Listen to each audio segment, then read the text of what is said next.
ସମସ୍ତେ ମନେ ପକାଉଛନ୍ତି ସ୍ମୃତି ଚାରଣ ମଧ୍ୟ କରୁଛନ୍ତି ଆଜି ଦିନରେ। ପ୍ରବାଦ ପୁରୁଷ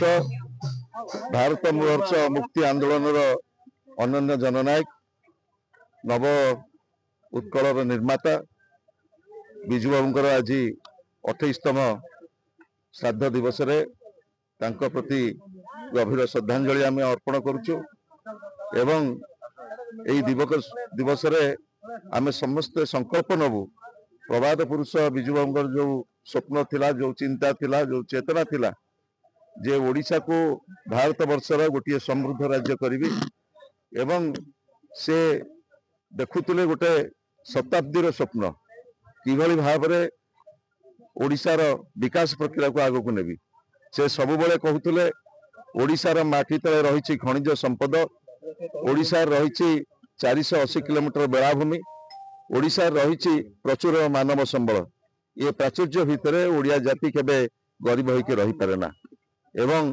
तार कारण खोजापी दीर्घ 50 वर्ष ऊर्ध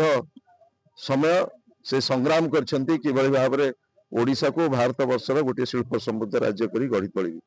आज तांकर पुण्यतिथि रे तांको प्रति श्रद्धांजलि अर्पण कला बेले आमे समस्ते तांकर चिंता एवं चेतना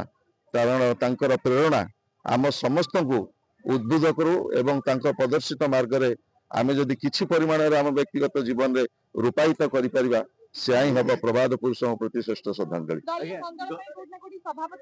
आगे दुई दिन चर्चा अछि महिला सभानेत्री हेबे बीजेडी रे विजु बाबू सब दिवस कारण आम विजु नथिले कौन जड़े जननायक आशार प्रत्येक परिवार विजु बाबू को परिवार सदस्य जानी था विजु बाबूर आज यदि स्वतंत्र प्रदेश है तो ओडिशा यदि आज गोटे मानचित्र रे भारत वर्ष मन होता ओनली बिकज ऑफ विजु बाबू स्वप्न को सुपुत्र नवीन बाबू आज एवं विजु बाबू ओडिशा भर सीमित होता भारत वर्ष भितर भारत में एवं अनेक राष्ट्र विजु बाबू भल पाते तेणुक श्राद्ध दिवस को आज आम समस्ते हृदय सहकार से जो कार्य कर कार्यधारा लोक भल पाइबा एवं एडमिनिस्ट्रेशन केमती करा जाए सब शिक्षण जिनस आम जदि किसी आम कार्य लगे पारिबा प्रति श्रेष्ठ श्रद्धांजलि विजु बाबू इतिहास अच्छा इतिहास जिते जुग जिते पीढ़ी आसवे समस्ते विजु बाबू मन रखते तेणुक आज श्राद्ध दिवस श्रेष्ठ श्रद्धांजलि जना सहित समस्त अनुरोध करी विजु बाबूर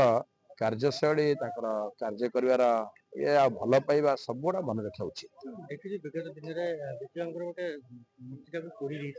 सब तो मैंने घूर्ण्य काम विजय विजय समस्त विजय के राजनीतिक नवानी जननायक थे जी कर अत्यंत निंदनीय आम घृणा कर